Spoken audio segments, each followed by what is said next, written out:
Hello friend, this is Saurabh. Welcome back to our YouTube channel Rozgar way. Friend, आज की video में हम आपके एग्ज़ाम ओ लेवल जिसकी जो पहली बुक M1R5.1 जिसके एग्ज़ाम आप लोग के लगे हुए हैं उसके कुछ इम्पॉर्टेंट क्वेश्चन की सीरीज़ हम आपके एग्ज़ाम के लिए लेके आ रहे हैं। ये सीरीज़ आपके लिब्रे ऑफिस से रिलेटेड होगी, जिसमें हम आपके मिसलेनियस क्वेश्चन यानी Libre office writer, Libre office impress और लिब्रे ऑफिस कैल्क के कुछ इंपॉर्टेंट क्वेश्चन की सीरीज़ कराएंगे जो आपके एग्ज़ाम के लिए बहुत ज़्यादा इंपॉर्टेंट होने वाली है। आइए सीधी बात, नो बकवास, स्टार्ट करते हैं आज का पहला क्वेश्चन। पहला क्वेश्चन है, how is the cell selected in Libre office Calc defined. इसका राइट आंसर होगा a deep wide border. Option number A is the right answer. अगले क्वेश्चन में आते हैं। What is the shortcut key to move from one cell to another in LibreOffice Calc? LibreOffice Calc में यदि एक seat से दूसरे सीट में आप मूव कर एक सेल से दूसरे सेल में अगर आप मूव करना चाहते हैं तो कीबोर्ड की कौन सी बटन प्रेस करेंगे? तो कीबोर्ड की हम लोग टैब वाली बटन प्रेस करेंगे। Option number A is the right answer. अगले क्वेश्चन में आते हैं। इन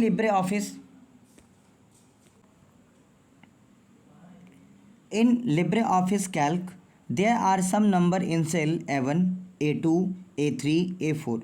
What will the cell address when transpose them? कह रहा है कि LibreOffice Calc में एक सेल है जिसका नाम है A1, एक है A2, एक है A3, एक है A4। जब आप इसको ट्रांसपोज करेंगे तो इसका राइट आंसर क्या होगा? तो A1 को ट्रांसपोज करेंगे तो A1 ही होगा, A2 को ट्रांसपोर्ट करेंगे तो हो जाएगा B1 में, A3 को ट्रांसपोर्ट करेंगे तो हो जाएगा C1 में, और A4 को ट्रांसपोज करेंगे तो वो हो जाएगा D1 में। ट्रांसपोज मतलब उसका जस्ट रो को कॉलम और कॉलम को रो। तो ये ऑलरेडी जो दे रखा हुआ है ये रो में दे रखा हुआ है, इसका कॉलम पूछ रहा है, इसका राइट आंसर होगा ऑप्शन नंबर ए। ट्रांसपोज का मतलब होता है row to column and column to row. अगले क्वेश्चन में आते हैं। Which of the following is use to convert a row into a column.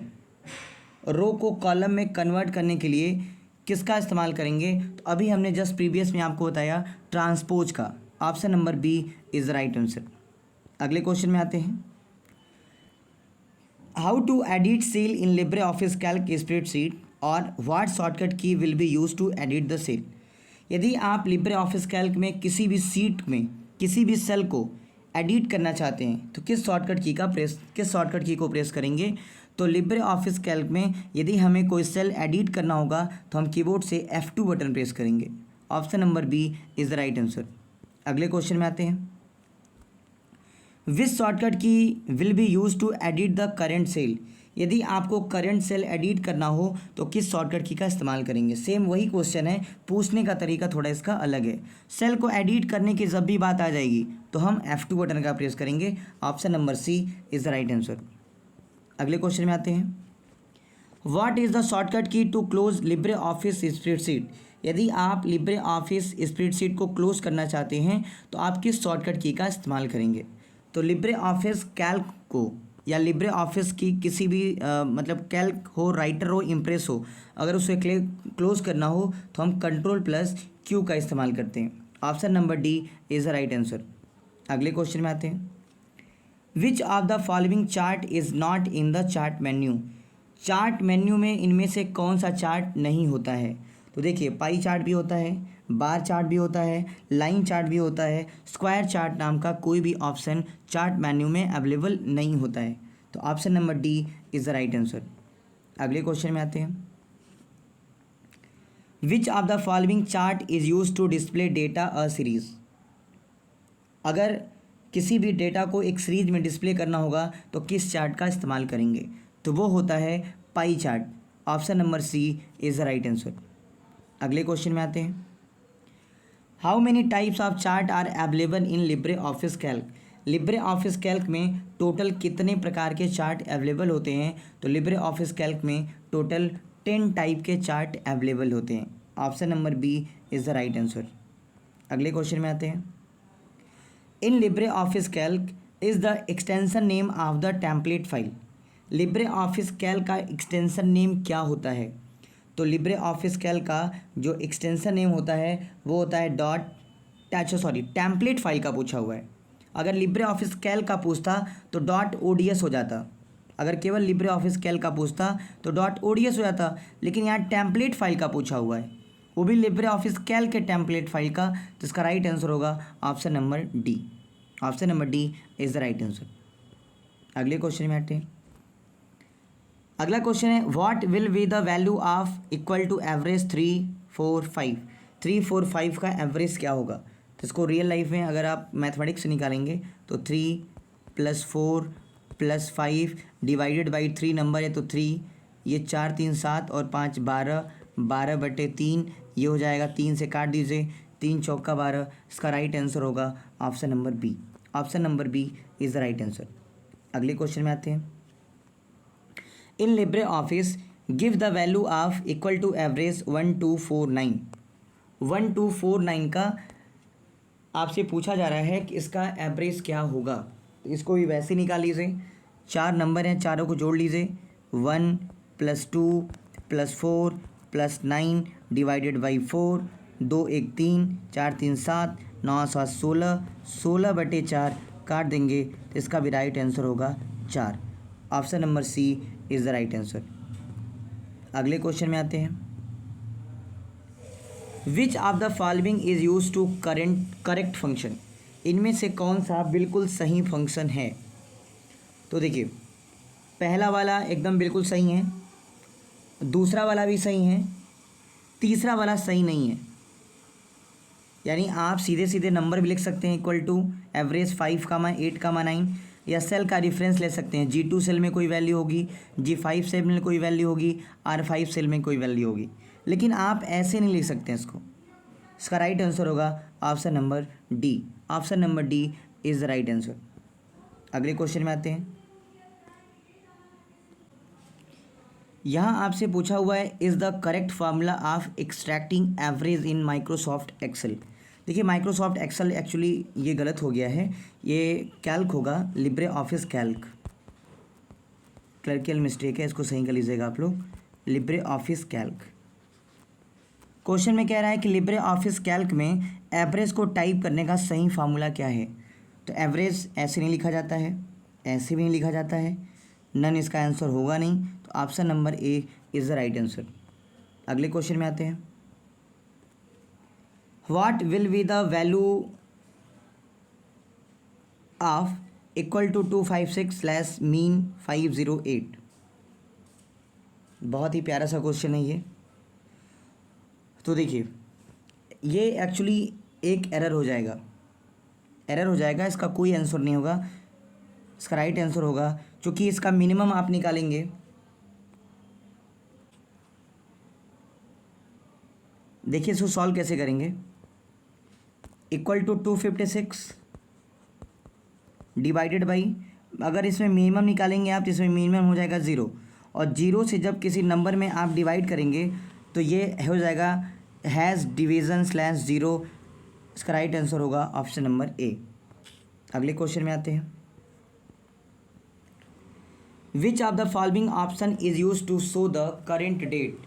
अगर आपको सिस्टम में, अगर आप कैल्क पे काम कर रहे हैं और आपको करेंट डेट जानना है, करेंट डेट क्या है, तो आप किस फंक्शन का इस्तेमाल करेंगे। तो देखिए, अगर आप टुडे फंक्शन का इस्तेमाल करेंगे, कैल्क में जाके अगर आप टुडे लिख दिए और टुडे लिख के ब्रैकेट लगा दिए और एंटर कर दिए तो ये करेंट डेट बताएगा, केवल करेंट डेट। लेकिन अगर आप इक्वल टू नाउ लिख के ब्रैकेट लगा दिए और एंटर कर दिए तो ये डेट और टाइम दोनों बताएगा। इस क्वेश्चन में आपसे केवल करेंट डेट पूछा हुआ है, तो option number A is the right answer. अगले क्वेश्चन में आते हैं। What does sum if function do. Sum if function क्या करता है? तो देखिए, सम इफ फंक्शन जो होता है सम तो करता है, लेकिन बेस्ड ऑन कंडीशन के हिसाब से वैल्यू को जोड़ता है। केवल सम जो होगा, सम का मतलब होता है कैल्क में जोड़ना, लेकिन सम इफ का मतलब होगा जोड़ेगा लेकिन कंडीशन पे बेस्ड होगा। तो option number A is the right answer. Add of cell value based on a condition. अगले क्वेश्चन में आते हैं। What will be the value of equal to sum to product 3 4। बहुत ही प्यारा सा क्वेश्चन है, बहुत अच्छा क्वेश्चन है। इस क्वेश्चन में आपसे पूछ रहा है कि सम है 2, प्रोडक्ट है 3 और 4 का। तो देखिए ये प्रोडक्ट है, यहाँ पे प्रोडक्ट दिया हुआ है, तो प्रोडक्ट का मतलब होता है मल्टीप्लिकेशन, गुणा। तो 3 और 4 का गुणा कर देंगे तो हो जाएगा 12। 12 जब बाहर निकलेगा 2 में, तो 2 में इसका मल्टीप्लाई हो जाएगा, ये हो जाएगा आपका 12 और ये हो जाएगा 24, 12 और ये हो जाएगा 24। एक मिनट, थोड़ा कुछ क्लरिकल मिस्टेक लग रहा है। यहाँ पे आपका 7 होना चाहिए, 4 की जगह 7 होगा, तो 7 त्रिक 21 और 21 दूना 42।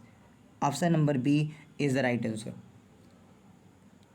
क्लरिकल मिस्टेक है, अगर 3 और 4 होगा ना तो इसका राइट आंसर हो जाएगा 24, लेकिन अगर 7 अगर लेंगे आप तब जाके इसका राइट आंसर होगा 42। अगले क्वेश्चन में आते हैं। Select the correct formula from the following. इनमें से सम को जोड़ने का, सम को लिखने का करेक्ट फार्मूला क्या होगा? Equal to some d1 into d2 ऐसे भी लिख सकते हैं आप, equal to some d1 into d2 ऐसे भी लिख सकते हैं आप, ऐसे नहीं लिख सकते आप, व्हाट आ गया, ऐसे भी नहीं लिख सकते क्योंकि आगे इक्वल टू नहीं है। इसका राइट आंसर होगा option number A is the right answer. अगले क्वेश्चन में आते हैं। What will be the value of equal to sum 5, 2। इसका राइट आंसर होगा, सम करना है 5 और 2 को, इसका राइट आंसर होगा 7। Option number B is the right answer. अगले क्वेश्चन में आते हैं। The correct formula is to add cell B6, B8, B10। अगर B6, B8 और B10 तीन सेल दिए हुए हैं, तीन सेल को अगर आपको जोड़ना है तो कौन सा इसमें से करेक्ट फार्मूला आप टाइप करेंगे? तो लिखेंगे इक्वल टू सम, लिखेंगे इक्वल टू सम, ब्रैकेट लगाएंगे B6, B8, B10, bracket close करेंगे और एंटर प्रेस कर देंगे, यानी इसका राइट आंसर होगा ऑप्शन नंबर ए। अगले क्वेश्चन में आते हैं। Calculate the sum of cells from B10 to B14 and add the value of B8, then what will be the formula. Very good question, बहुत ही प्यारा सा क्वेश्चन, ध्यान समझे आप लोग। कह रहा है B10 और B14 को आपको ऐड करना है, तो आप लिखेंगे equal to sum B10 into B14, bracket close कर देंगे, और आपको जोड़ना किसको है? B8 में जोड़ना है, तो यहाँ पे प्लस करके B8 कर देंगे। अब देखिए कौन सा आंसर इसमें मैच कर रहा है, तो इसका राइट आंसर होगा ऑप्शन नंबर बी। अगले क्वेश्चन में आते हैं। Which of the following can represent a column in Libre office Calc. Libre office Calc में कॉलम को रिप्रेजेंट करने के लिए किसका इस्तेमाल करते हैं? तो लिब्रे ऑफिस कैल्क में कॉलम को रिप्रेजेंट करने के लिए हम लोग अल्फ़ाबेट के कैपिटल लेटर ABCD का इस्तेमाल करते हैं, और रो को रिप्रेजेंट करने के लिए नंबर 1 2 3 4 5 का इस्तेमाल करते हैं। यहाँ पे कैल्क में आपसे कॉलम को रिप्रेजेंट करने की बात कही गई है, तो इसका राइट आंसर होगा option number B. Option number B is the right answer. अगले क्वेश्चन में आते हैं। Which of the following can represent row in Libre office Calc. देखिए आई है, रो को रिप्रेजेंट करने के लिए कैल्क में किसका इस्तेमाल करते हैं? तो नंबर का इस्तेमाल करते हैं। Option number B is the right answer. अगले क्वेश्चन में आते हैं। The maximum width of column can be. Column की मैक्सिमम विड्थ कितनी हो सकती है? तो कॉलम की जो मैक्सिमम विड्थ होती है वो 100% होती है। कोई भी चीज़ अपने आप में 100% ही होती है। अगले क्वेश्चन में आते हैं। The formula in Libre office Calc, माफ़ करिएगा ये कैल्का हो गया है, कैल्क होगा। The formula in Libre office Calc start with. Libre office Calc में फार्मूला किससे स्टार्ट होता है? तो लिब्रे ऑफिस कैल्क में कोई भी फार्मूला आप इस्तेमाल करते हैं तो उसके आगे इक्वल टू का साइन लगाना पड़ता है। Option number C is the right answer. अगले क्वेश्चन में आते हैं। 1 or more worksheet are found in Libre office Calc. एक या एक से अधिक वर्कशीट का जो कलेक्शन होता है उसको लिब्रे ऑफिस कैल्क में क्या बोलते हैं? तो एक या एक से अधिक वर्कशीट के कलेक्शन को वर्कबुक बोला जाता है। Option number B is the right answer. अगले क्वेश्चन में आते हैं। Where is the goal seek option in Libre office Calc? Goal seek का ऑप्शन लिब्रे ऑफिस कैल्क में कहाँ पाया जाता है? तो देखिए, गोल सीक और सिनेरियो ये दोनों जो होते हैं वो डेटा टाइप में पाए जाते हैं, डेटा मेन्यू। तो option number C is the right answer. अगले क्वेश्चन में आते हैं। Which command is use to upper case text written in lower case? कौन सा कमांड लिखेंगे कि आपका जो अपर केस होगा वो लोअर केस में हो जाएगा? किस एक्सेल में किस फंक्शन का इस्तेमाल करेंगे? तो आपका लिखा हुआ फंक्शन जो होगा अपर में होगा, लेकिन upper text written in lower case, sorry lower case में लिखा होगा तो अपर केस में कैसे हो जाएगा? तो माफ़ करिएगा, यहाँ पे इक्वल टू आपको लगाना पड़ेगा। इक्वल टू अपर लिखेंगे और ब्रैकेट में अगर कोई टेक्स्ट लोअर में लिखेंगे, जैसे ABC लिख दिया हमने, ब्रैकेट क्लोज कर दिया, एंटर, तो इसको कैपिटल में कर देगा ABC। तो ये लोअर केस को अपर केस में कन्वर्ट करने के लिए अपर फंक्शन का इस्तेमाल करते हैं। Option number C is the right answer. अगले क्वेश्चन में आते हैं। Which menu will be required to comment in Libre office Calc? किस मेन्यू का इस्तेमाल करके लिब्रे ऑफिस कैल्क में कमेंट आप कर सकते हैं? यानी कमेंट जो ऑप्शन होता है वो लिब्रे ऑफिस कैल्क के किस मेन्यू में पाया जाता है? तो वो पाया जाता है इंसर्ट मेन्यू में। Option number A is the right answer.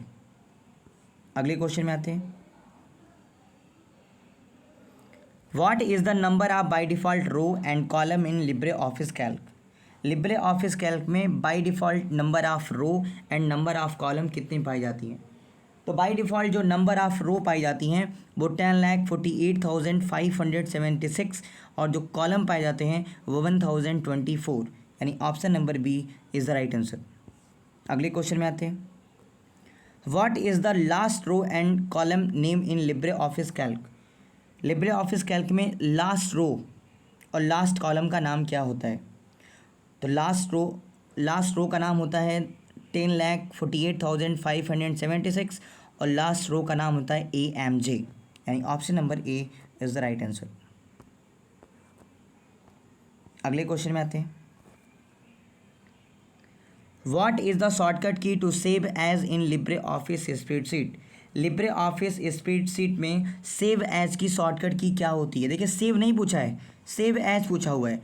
Save पूछता तो Ctrl+S, लेकिन सेव एज पूछा हुआ है तो Ctrl+Shift+S।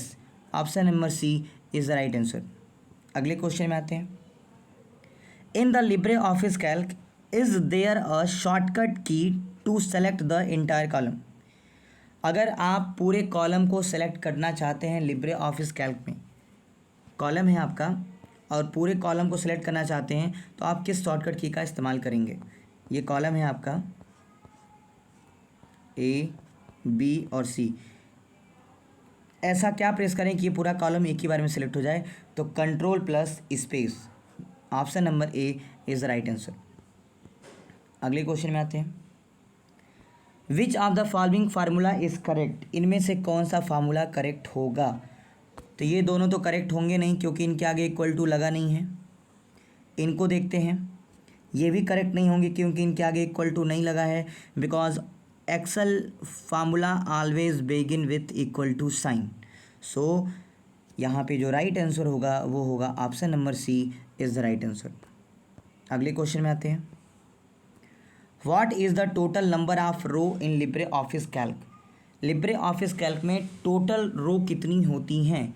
तो टोटल रो की संख्या होती है 10,48,576।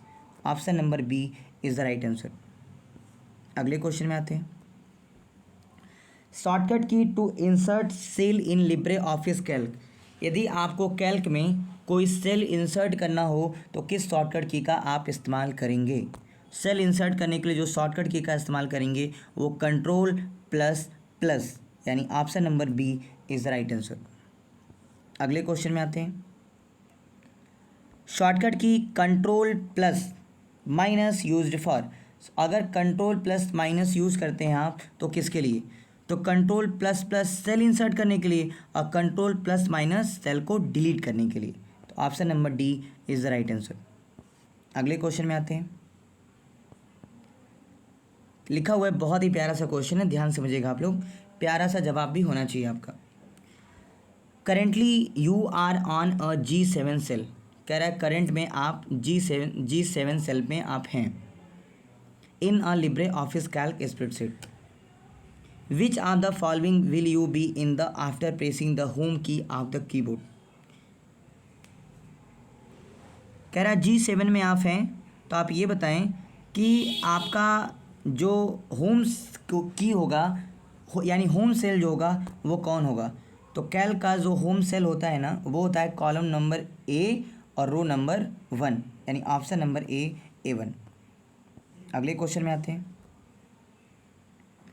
What is the shortcut key to full screen Libre office Calc. यदि आपको फुल स्क्रीन में अपने कैल्क को करना है तो किस शॉर्टकट की का इस्तेमाल करेंगे।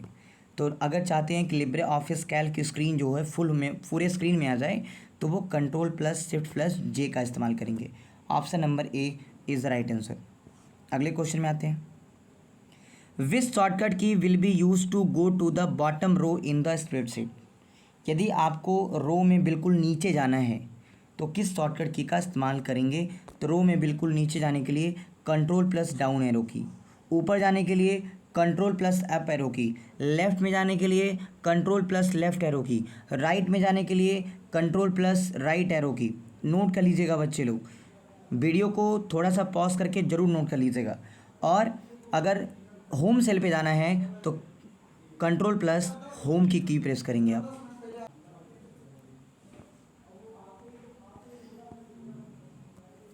अगला क्वेश्चन है, what is the minimum font size in Libre office Calc. Libre office Calc में मिनिमम फॉन्ट साइज़ कितनी होती है। तो लिब्रे ऑफिस कैल्क में जो मिनिमम फॉन्ट साइज़ होती है वो होती है प्यारे बच्चों 6। यहाँ कोई ऑप्शन नहीं है, थोड़ा क्लरिकल मिस्टेक है, ये 4 था, ये 5 था और ये 6 था। Option number C is the right answer. अगर कैल्क में मिनिमम फॉन्ट साइज़ पूछे तो 6। अगले क्वेश्चन में आते हैं। What is the default size of a font in LibreOffice Calc? LibreOffice Calc में बाई डिफ़ॉल्ट फ़ॉन्ट की साइज़ कितनी होती है। तो बाई डिफ़ॉल्ट फ़ॉन्ट की साइज़ होती है 10। Option number A is the right answer. अगले क्वेश्चन में आते हैं। Which function in LibreOffice Calc only show that. यदि आपको केवल date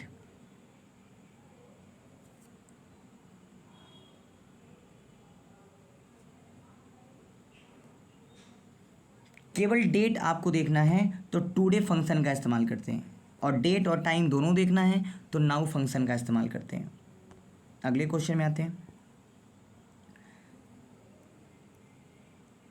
what is the shortcut key for inserting date in Libre office Calc. Libre office Calc में date को insert करने की शॉर्टकट की क्या होती है। तो डेट इंसर्ट करने की शॉर्टकट की होती है Ctrl+सेमीकोलन। Option number A is the right answer. अगले क्वेश्चन में आते हैं। How many types of cell reference are there in Libre office Calc. Very good question, बहुत ही बढ़िया क्वेश्चन। लिब्रे ऑफिस कैल्क में सेल रेफरेंस कितने प्रकार के होते हैं। तो प्यारे बच्चों, हमने आपको बताया था 3 प्रकार के होते हैं। पहला होता है रिलेटिव सेल रेफरेंस, दूसरा होता है एब्सोल्यूट सेल रेफरेंस और तीसरा होता है मिक्स्ड सेल रेफरेंस। 3 तरह के सेल रेफरेंस होते हैं। Option number C is the right answer. अगले क्वेश्चन में आते हैं। What is made at the place where the column and row cut each other. बहुत ही अच्छा सा क्वेश्चन है। अगर row what is the made at the place where the column and row cut each other, यानी question ये है कि जब रो और कॉलम एक दूसरे पे जहाँ जाके मिलते हैं तो किसका निर्माण होता है। तो सेल का निर्माण होता है। Option number A is the right answer. अगले क्वेश्चन में आते हैं। Will this option be use to divide any table into different part. यदि किसी भी टेबल को डिफरेंट पार्ट में डिवाइड करना हो तो किस ऑप्शन का इस्तेमाल करते हैं। तो टेबल बोला है तो स्प्लिट टेबल का इस्तेमाल करते हैं। Option number D is the right answer. अगले क्वेश्चन में आते हैं। The shortcut key to access A1 cell is. अभी हमने बताया कि A1 सेल को होम सेल बोलते हैं और यहाँ पे जाने के लिए आपको कंट्रोल के साथ होम प्रेस करना पड़ेगा। कंट्रोल के साथ होम, कीबोर्ड में होम की बटन होती है, जब कंट्रोल के साथ होम प्रेस करेंगे आप तो आप कैल्क में, यानी कैल्क में अगर आप काम कर रहे हैं तो आप होम सेल पे चले जाएंगे, यानी A1 सेल पे चले जाएंगे। तो option number A is the right answer. तो ये रहा हमारी 50 क्वेश्चन की सीरीज़ जो आपके एग्ज़ाम के लिए बहुत ज़्यादा इंपॉर्टेंट होने वाली है। तो इसको देख के अपने एग्ज़ाम में जाएँ, इस यहाँ से आपके बहुत सारे क्वेश्चन मिलेंगे। मिलते हैं हम लोग प्यारे बच्चों अगली वीडियो में, तब तक के लिए बाय, टेक केयर।